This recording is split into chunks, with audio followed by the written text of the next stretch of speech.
მეგობრებო, როგორ ხართ? მოგიკითხავთ თვითონ თქვენგანს დიდი სიყვარულით, კვლავ მადლიერი ვარ იმისთვის, რომ ხართ ჩემთან.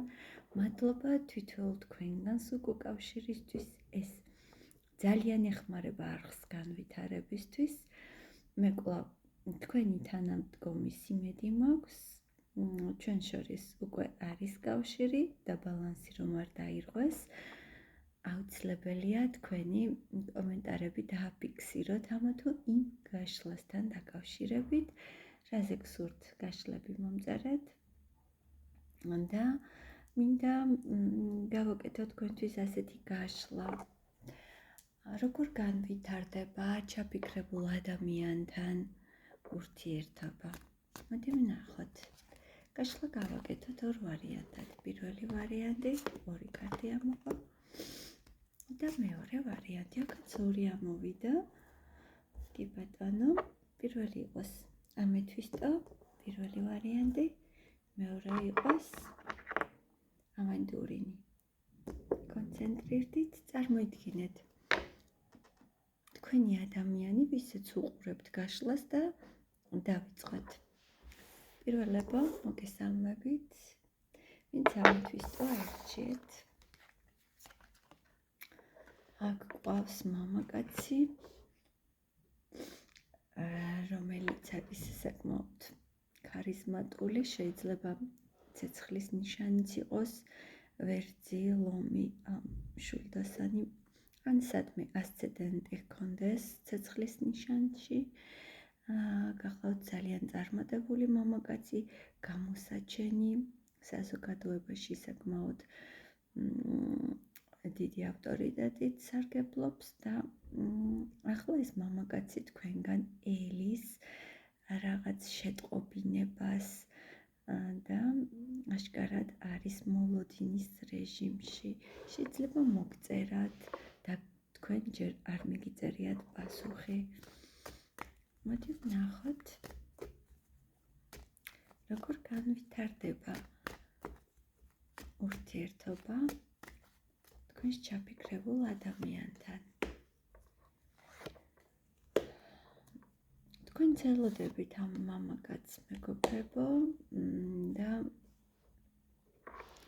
აუცილებლად ბოლო მოეღება აი ამ მოლოდინს და აქ მიჩვენებს, რომ თქვენ შეიძლება პაუზას ეხართ ახლა, მაგრამ თქვენ შორის არსებობს უხილავი ძაფი, რომელიც გაკავშირებთ ერთმანეთთან, არსებობს ძალიან დიდი მიზიდულობა, ვნება, მაგრამ მგონია, რომ არის ის ურთიერთობა, უფრო აკრძალული ურთიერთობა, როდესაც იცით, რომ არ უნდა იყოს ეს ურთიერთობა, უბრალოდ გამართლებული არ არის ფართო მასისთვის, საზოგადოებისთვის, მაგრამ თქვენ მაინც ძალიან გსურთ ერთად ყოფნა, რამდენადაც მიუღებელია საზოგადოებისთვის თქვენი ურთიერთობა, იმდენად მძაფრია თქვენი ერთად ყოფნის სურვილი და თუ თქვენ აქ პაუზაზე ხართ, აუცილებლად ახალი ეტაპის დაწყება თავიდან მოგიწევთ ამ ადამიანთან. რას მოიმოქმედებს ეს ადამიანი ამ ყველაფრისთვის? მოდი ვნახოთ.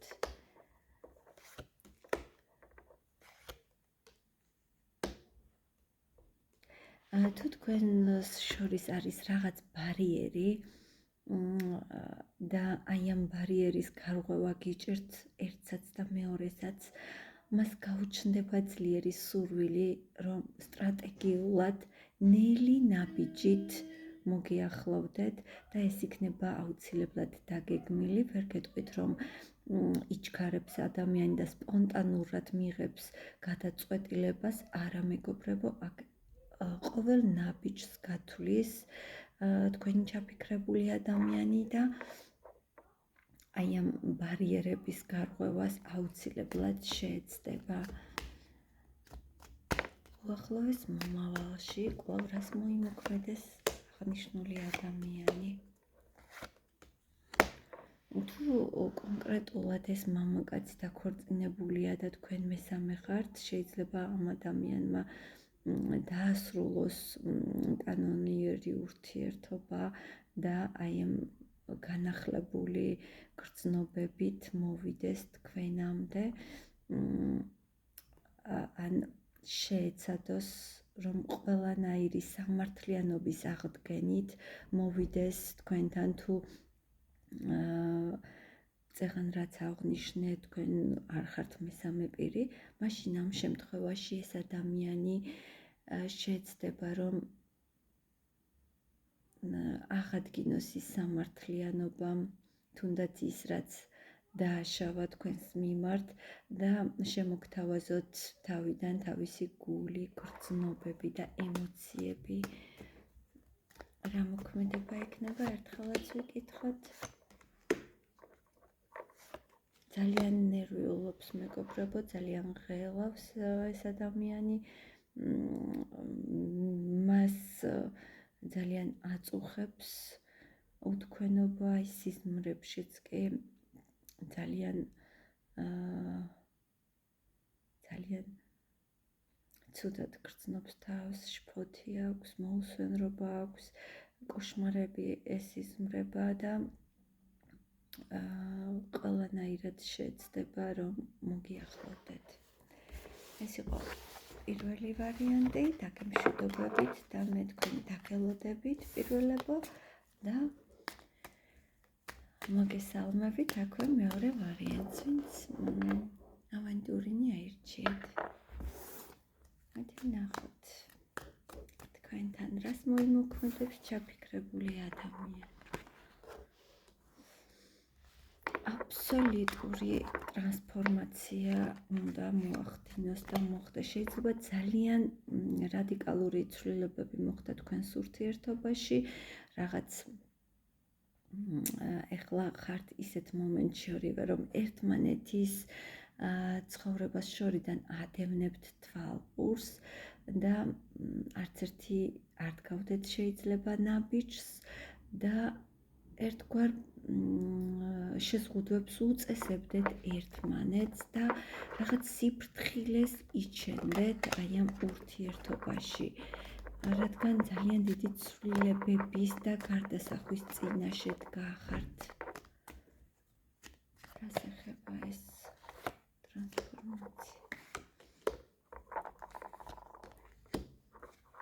შეიძლება მამაკაცი გაბრაზებული იყოს, ნაწყენი იყოს, ან მამაკაცი გახლდეთ ისეთი პროფესიის, რომელსაც ძალიან დიდი გონება, ინტუიცია სჭირდება. შეიძლება მამაკაცი იყოს ძალოვან სტრუქტურაში, სადაც თავისი მკაცრი ხასიათით და სტრუქტურირებით გამოირჩევა და ზოგიერთ შემთხვევაში შეიძლება ეს მამაკაცი გაბრაზებულიც იყოს ახლა, მაგრამ თან ძალიან ღელავდეს აი ამ ყველაფერზე, რაც ხდება თქვენ შორის. რა ხდება თქვენ შორის კიდევ? მეგობრებო, თქვენ თვალყურს ადევნებთ მას. შეიძლება სოციალური ქსელების მეშვეობით, ან საერთო ნაცნობები მეგობრების მეშვეობით ადევნებდებთ ამ ადამიანს თვალყურს. რა მოხდება თქვენს და ჩაფიქრებულ ადამიანს შორის უახლოეს მომავალში? უახლოეს მომავალი, უახლოესი 2, მაქსიმუმ 3 თვე, მეგობრებო.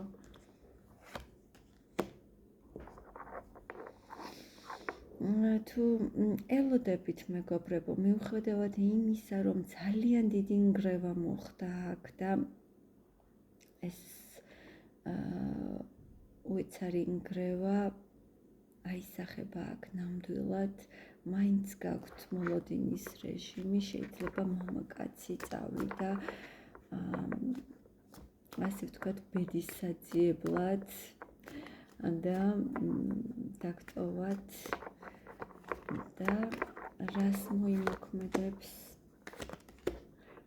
მოიმოქმედებს მეგობრებო, ვნახოთ რას მოიმოქმედებს მიუხედავად ამის, მან არ იცის ახლა რა გააკეთოს, ღელავს და არჩევანის წინაშე დგას. ახლა ეს მამაკაცი გადართულია სამსახურზე, გადართულია ფინანსური კეთილდღეობის მოპოვებაზე და არჩევანის წინაშეა. რას მოიმოქმედებს უახლოეს მომავალში, მე ვერ ვხედავ მისგან ნაბიჯებს. უბრალოდ მხოლოდ და მხოლოდ წარსულის მონატრებით საზრდოობს ეს ადამიანი, ჩაციკლულია თავის საქმეებზე, ფინანსებზე, როგორც გითხარით და აქ ეს ადამიანი თავისებურად ხატავს თქვენს ურთიერთობას და იმ სცენარებს. უახლოეს მომავალში შეიძლება მხოლოდ და მხოლოდ SMS-ით შემოიფარგლოს, თუმცა ისევ გაბრაზებულია, განაწყენებულია და თითქოს მსხვერპლად გრძნობს თავს აი ამ სიტუაციაში ეს ადამიანი. მისი ნაბიჯები ძალიან თავს ძალას ატანს, რომ არ გამოვიდეს კონტაქტზე, მაგრამ უახლოეს მომავალში შეიძლება მისგან მიიღოთ მოულოდნელი SMS-ი. ეს გახლავთ მეორე ვარიანტი, დაგემშვიდობებით დროებით.